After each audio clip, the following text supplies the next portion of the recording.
Hi, I'm Amber. I'm Maddie. I'm Nicole. Do I just turn it?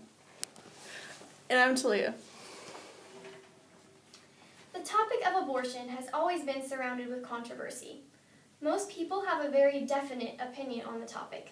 Therefore, it is not hard to engage in a very heated debate with just about anyone on it. For this reason, abortion is a word and topic that most people try to avoid.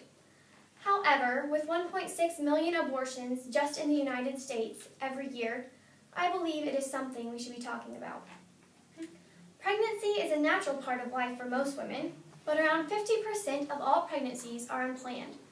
This means there are millions of women each year being thrown into motherhood whether they are ready for it or not. However, 4 out of 10 of these women decide to take matters into their own hands and abort their babies.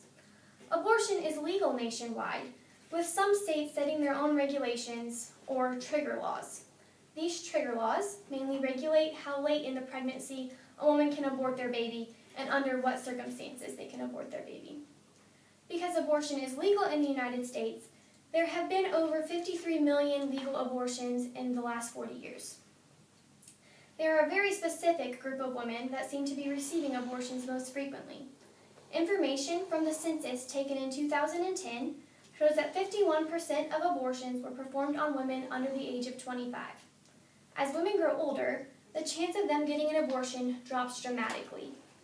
The census also shows that 85% of women who had an abortion in 2010 were unmarried. Pro-choice advocates, or people who feel it is the woman's right to decide whether or not to keep their baby, have offered several seemingly logical reasons for a woman to abort her unborn child. For instance, what if the mother was raped? Is it fair for a mother to look at her child every day and has to be reminded of such a traumatic experience? While it may seem this point would be difficult for pro-life advocates to argue, research shows that only 1% of women who have had an abortion reported being a victim of rape. Another popular reason given by pro-choice advocates for receiving an abortion is the chance of medical complications interfering with the pregnancy. In some cases, the baby might be in danger, while in others it is the life of the mother that is at risk. However, only 12% of abortions are received because of health issues. So, if rape and health issues make up such a small percentage of reasons a woman may receive an abortion, what makes up the last 87%? Studies have shown that the top 3 reasons for a woman getting an abortion are as follows. A baby would interfere with their career, they couldn't afford to have a baby, or they did not want to be a single parent.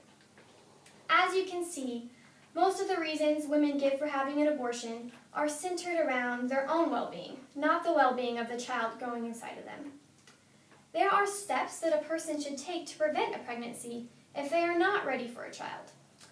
If, however, someone were to still get pregnant, adoption is always a good option. There are approximately 1.5 million families in the U.S. right now that are wanting to adopt. Abortion is never a good option, as it has shown to cause significant emotional and physical trauma on mothers who undergo it.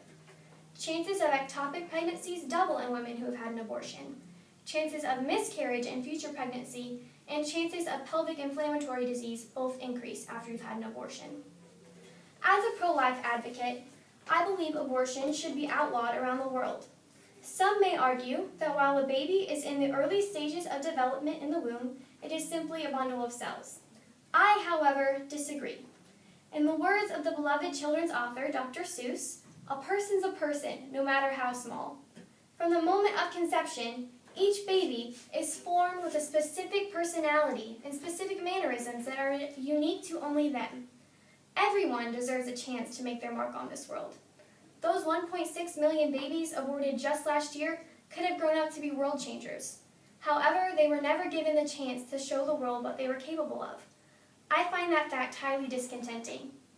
As I deliver this speech, I do so not to depress you with the grim facts about abortion, but to inspire you to take a stand. Research the facts. Talk about it. Do not be afraid to take a stand. We must be able to speak the truth boldly, instead of living in fear that the facts will leave someone offended. Be the voice of a group of people who never had the opportunity to have a voice of their own.